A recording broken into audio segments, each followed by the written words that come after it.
My first question to you on the DPDP rules would be, what do you think of it? What is your general perception of the rules? Do you think it's a positive step? It's a step in the right direction, or do you think it imposes a lot more constraints for data fiduciaries in India?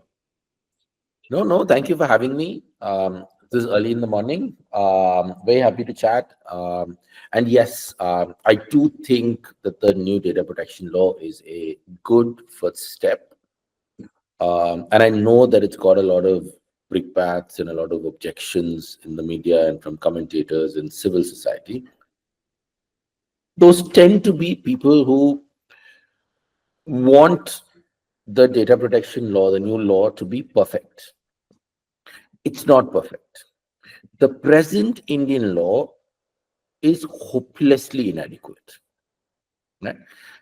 The new Indian law is not going to be the gold standard in privacy and data protection. And that's not the aim, because the government had to balance the interests of newly emerging businesses and economy with the interest of the personal private interests and constitutional rights of individuals.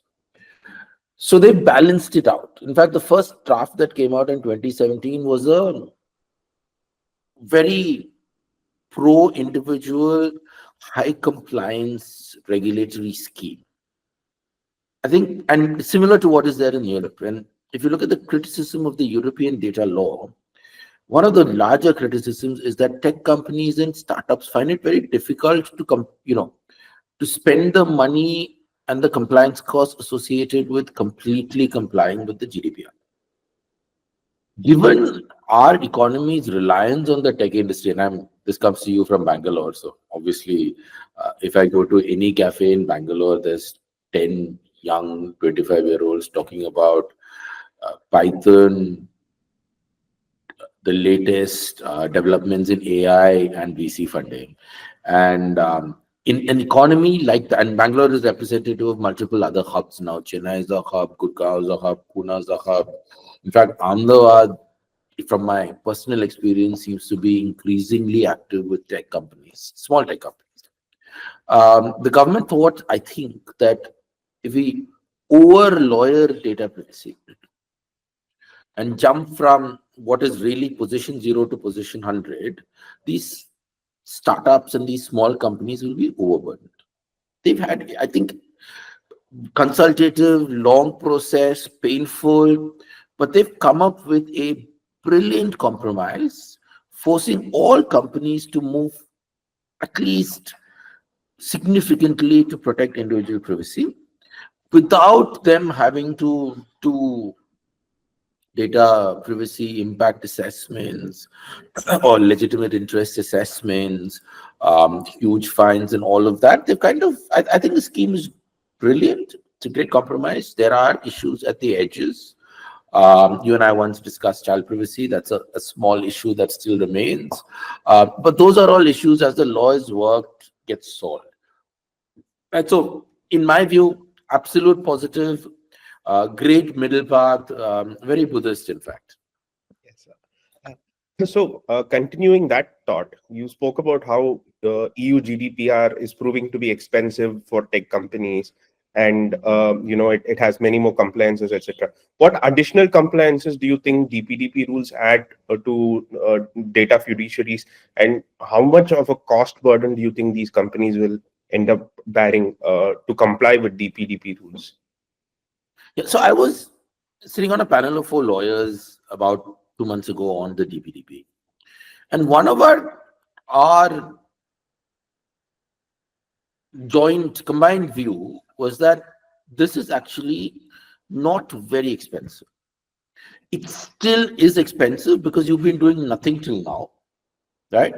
And so obviously companies are complaining about having to do ROPAs and having to kind of have a data inventory and figure out exactly how you use your data and what you do with it. But that is a imperative in a modern economy. So it is expensive. It's a great halfway move.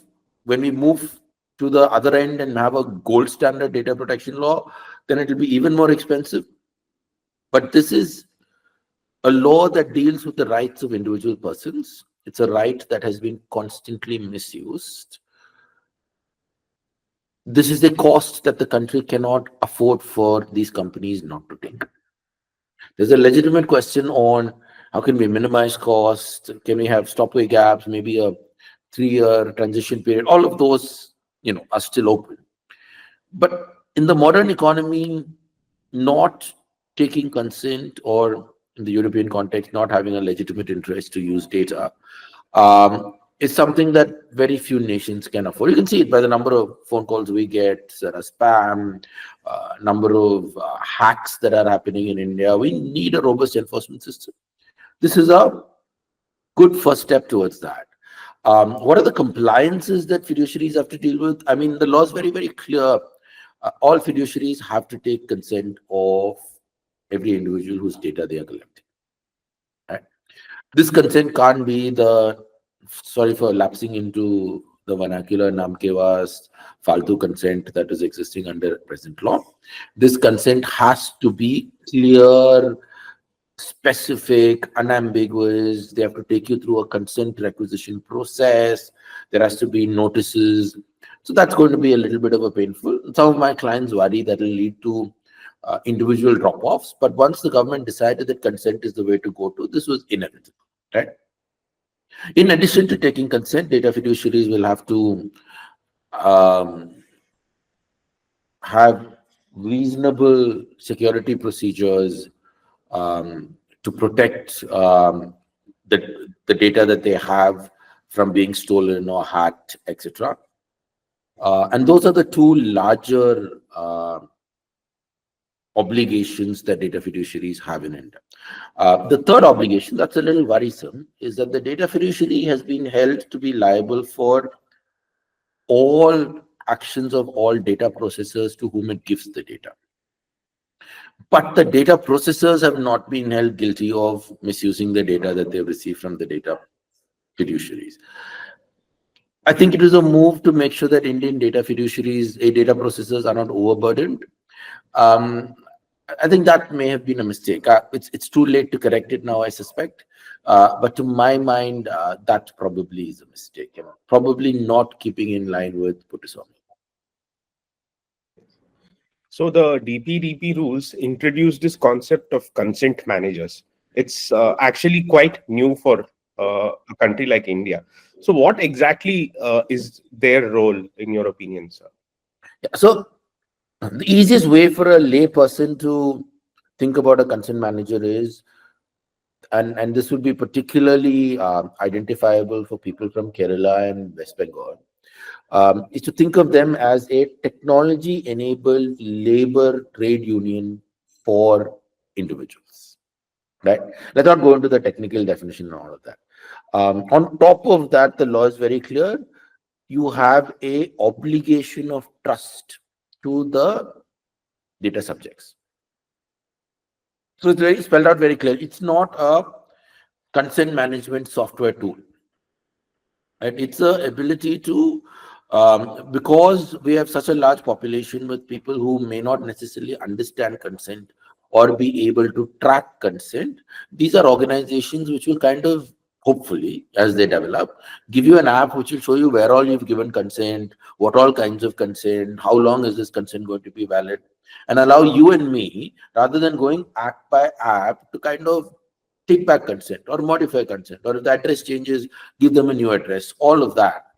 I don't know what phone you use, but most phones are very difficult to, once you even subscribe to an app, right, and it's on auto pay, it's very difficult to find the right place and keep a track of what all apps you subscribe to and how much you're paying and all of that, and to cancel it when it's no longer useful. I think I have, across devices, 3 subscriptions for Microsoft 365. Right, which I don't need for, right? Just because it's so hard to manage and find and control and all of that. So those are the things which your consent manager will stop you. It'll give you an app, hopefully, that very clearly tells you where all you've given your consent, what all they're doing with your consent, how long they will keep the consent, and they'll give you an automatic toggle switch, hopefully, which will then allow you to take back consent, and then they will automatically, hopefully, link with these data fiduciaries and tell them to that my client Sai is taking back consent for use of his data for this purpose. Please delete all that data right now. Tech equivalent of that. And the data fiduciary will have no obligation but to do that. It's not entirely, it's kind of inspired by India's account aggregator framework.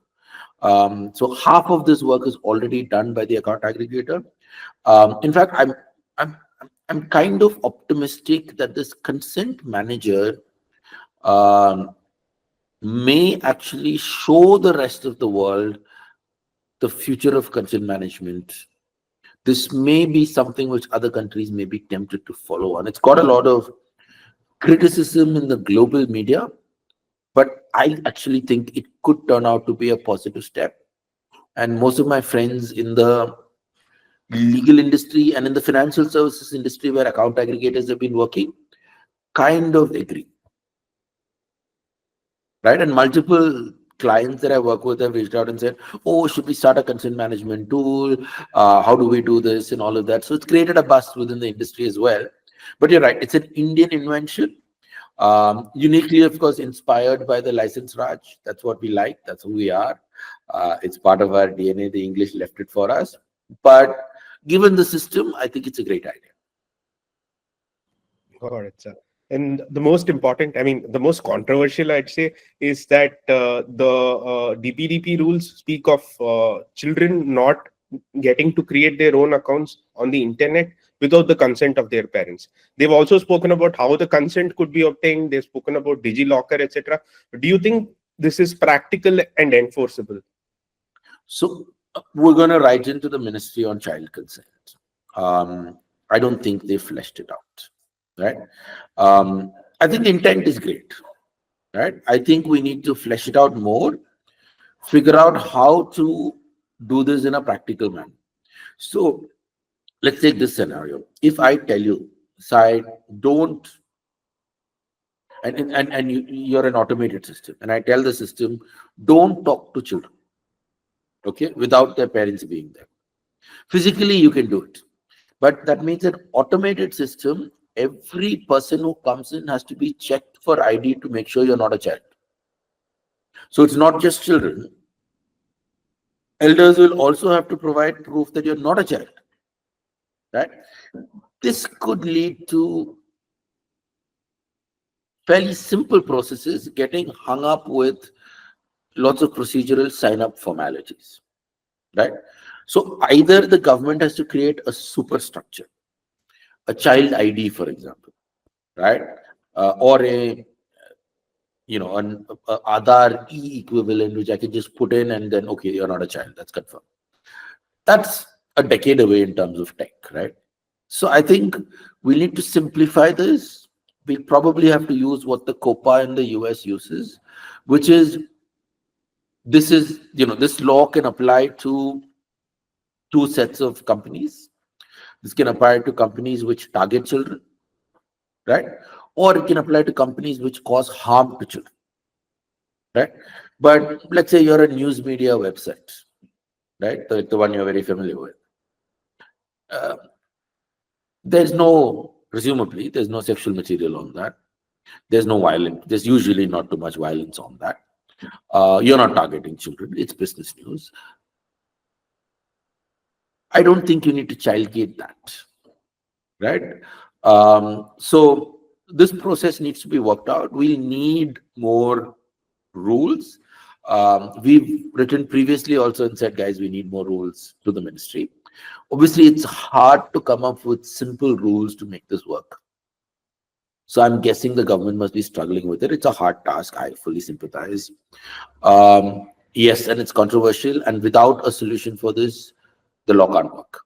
Or without a solution for this, making the law work would create serious business hurdles. So I think we'll see the government fixing it. This government has been slightly slow on DPDP, but extremely well considered and thoughtful. They've held a consultation a few days ago. Very collaborative process. So I'm hopeful, but we'll see where it goes. Yes, sir. And so since the the deadline to give suggestions is fast approaching. Where do you think, on the whole, would you be giving suggestions to the government? You don't have to really say what it is, but you can just give us an outline on where do you think the rules are lagging. Right. So I can just give you an outline. So one, we think the law is baked in, right? We think this is going to be 90% of what the law is. All those people who are ranting about consent, um, very 2022, right? That story is over. I think we need to be realistic. We've got about 8 or 9 minor tweaks, right? That we think could help the government achieve the same aims they want to, but make it easier for companies to comply with, like what we talked to about child privacy, right? As long as those are done, we should be fine to start with. After that, thousands of clarifications will be required. So I'm not belittling that, but there are about 9 areas. All of them revolve around minor tweaks. For example, one of the rules says that you have to encrypt all data, right? Data both at rest and in motion, right? That's prohibitively expensive for everyone, including the largest banks, the biggest companies, all of that. So what we propose is, why don't you say that you have to encrypt all the sensitive data and you cannot encrypt all the non-sensitive data? Another way to put it is, we can encrypt all the data that has the possibility of causing harm, but you don't have to for data that has close to zero possibility of causing harm. And you tell them that if your assessment of what is harmful and what is not harmful is wrong, I'll fine you that 250 crores that the penalty clause talks about, right? So scare the companies into acting, but give them actionable things to do in the next 2 years that can actually protect individuals, but does not impose a scary amount of cost on them. Maybe 5 years down the line, once all the sensitive, harmful content is encrypted, government can go back to them and say, guys, now encrypt everything if it becomes cheaper to encrypt, etc. Right? But Abhi, just asking them to encrypt all personal data is, to my mind, a bit much. So there are about 8 or 9 examples like that. In fact, I'm holding a webinar with a few of our clients at about 4 p.m. today on how are we going to, what are the minor tweaks that we want to request the government to make. I think once we do that, if you're keen, I can send you our conclusions so that then you can kind of see what the exact,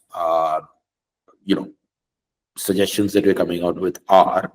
What is very important, Sai, is to not do this in a legal manner, but to do it in a technology-friendly, business-friendly manner, but to achieve the same constitutional aims. Right? Neither should you go so business that we forget about Potoswami and the rights of privacy of individuals, nor should we go so theoretical into the right of privacy that we forget that you have to build businesses to make money for this economy to grow. Right? And so those tweaks, I think, can be figured out. But overall, I think this is a net positive. It's not the greatest pro-privacy law. It's not the greatest pro-company law. It's a middle path. It's a good first step. I think in the next 10 years, and you will see one, as a legal website, you will see the growth of a privacy bar in India. Right now, it was 5 of us or 10 of us. You will see hundreds of us becoming privacy lawyers in India. And you will see debates, arguments, changes, rules, decisions by the DPDP, which will change the way in which the internet, digital economy, cookies, data collection all work in India. And that will transform us to a society where hopefully I don't get unwanted calls, I don't get unwanted emails, people stop tracking me, all of that.